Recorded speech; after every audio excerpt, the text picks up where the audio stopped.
Hello guys, welcome back to our channel Rangbaaz classes. मैं हूं गुंजन और आज हम कर रहे हैं हमारे government budget and the economy class 12 macro economics का जो चैप्टर है उसका थर्ड पार्ट। अगर आपने उससे पहले इसके दोनों पार्ट नहीं देखे हैं तो जाइए डिस्क्रिप्शन बॉक्स में लिंक गिवन है, जाके देखिए। तो आइए आज का टॉपिक शुरू करते हैं। तो देखिए, मैंने आपको रिवेन्यू डेफिसिट और फिजिकल डेफिसिट और कौन सा ये देखिए बताया था। 3 तरह के डेफिसिट मैंने आपको बताए थे, प्राइमरी डेफिसिट, फिजिकल डेफिसिट और रेवेन्यू डेफिसिट।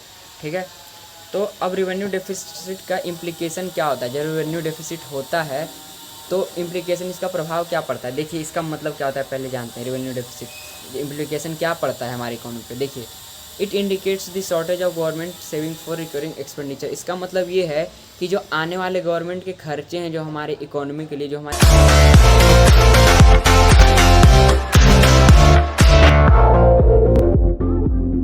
आपको रिवेन्यू डेफिसिट और फिजिकल डेफिसिट और कौन सा ये देखिए बताया था। 3 तरह के डेफिसिट मैंने आपको बताए थे, प्राइमरी डेफिसिट, फिजिकल डेफिसिट और रेवेन्यू डेफिसिट।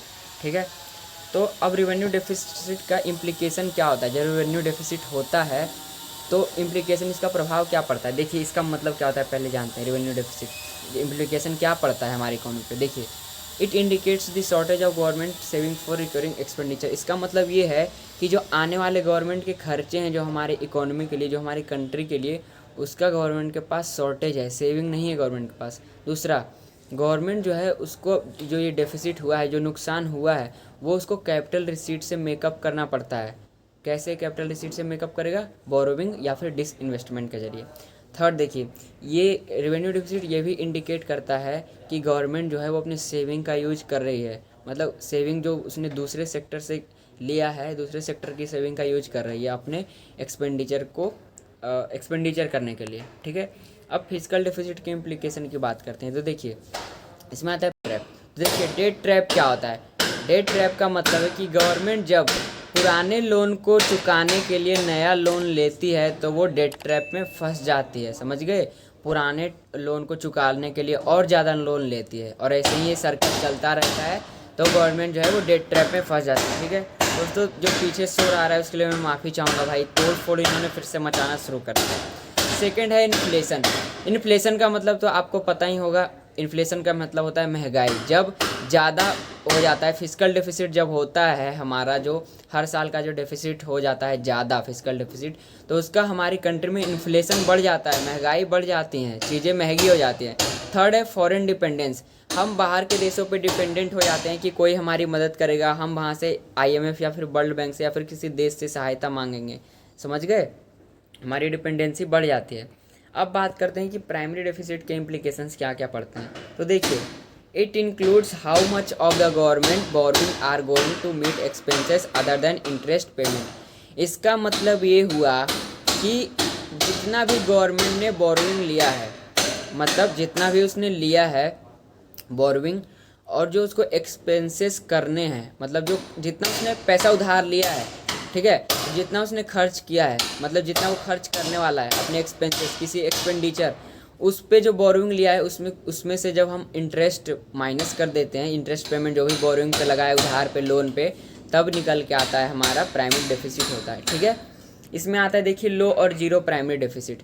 इसका मतलब ये है कि इंटरेस्ट जो है, जो इंटरेस्ट लगा था बोरोइंग पे, गवर्नमेंट ने लोन लिया था, उसी ने उसको फोर्स किया गवर्नमेंट को कि वो और पैसे बोरो करे, तभी तो पुराना चुकाएगा।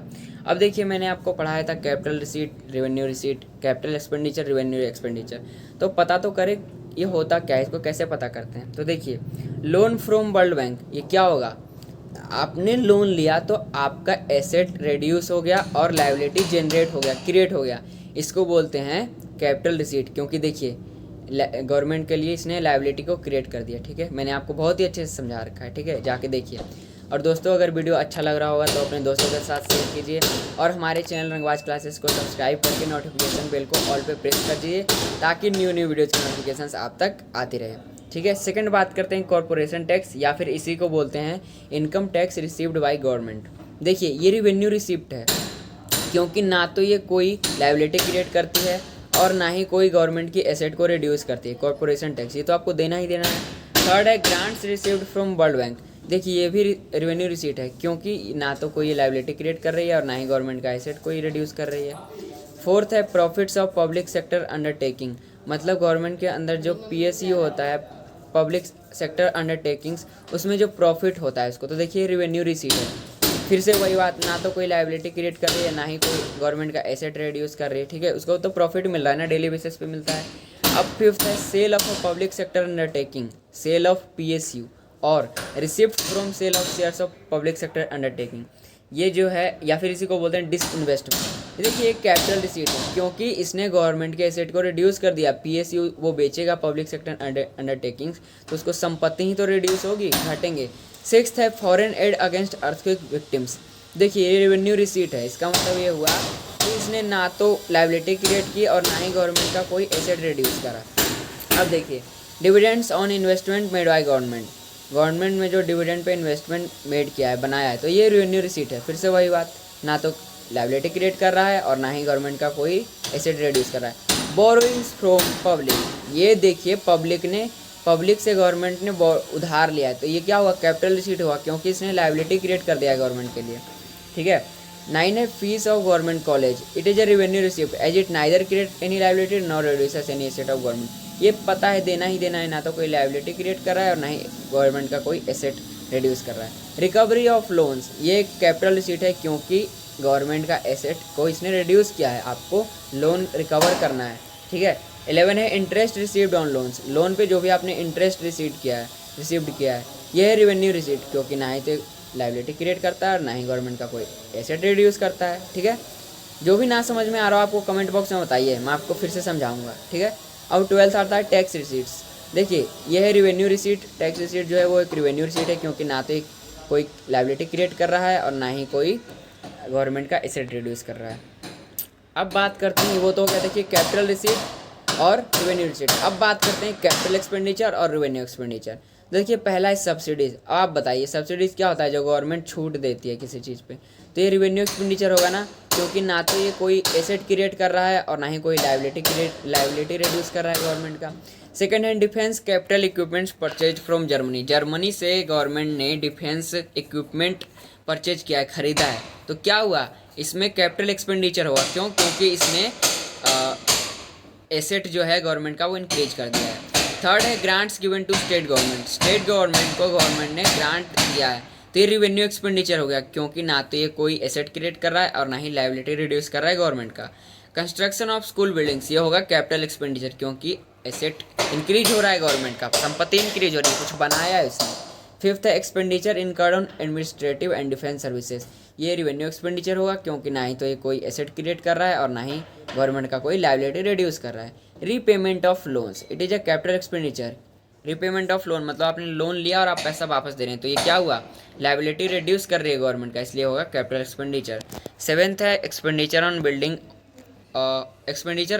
अ ब्रिज, मतलब एक ब्रिज को जो बिल्ड करने में खर्चा हुआ है, तो ये कैपिटल एक्सपेंडिचर हुआ, क्योंकि ये एसेट इंक्रीज कर रहा है गवर्नमेंट का। अब है payment of salaries to staff of government hospital, ये रेवेन्यू एक्सपेंडिचर हुआ, क्योंकि ना तो ये कोई एसेट क्रिएट कर रहा है और ना ही कोई लाइबिलिटी रिड्यूस कर रहा है गवर्नमेंट का।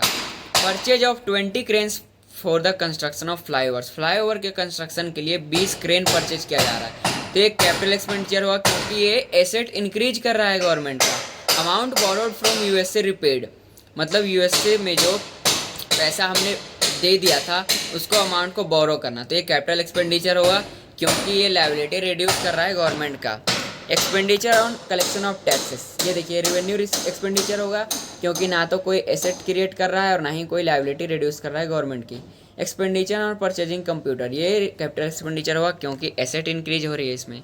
एक्सपेंडिचर ऑन स्कॉलरशिप्स, ये रेवेन्यू एक्सपेंडिचर हुआ, क्योंकि ना ही तो ये कोई एसेट क्रिएट कर रहा है और ना ही लाइबिलिटी रिड्यूस कर रहा है गवर्नमेंट का। ओके, तो दोस्तों आज हमारा एक चैप्टर होता है ख़त्म गवर्नमेंट बजट का।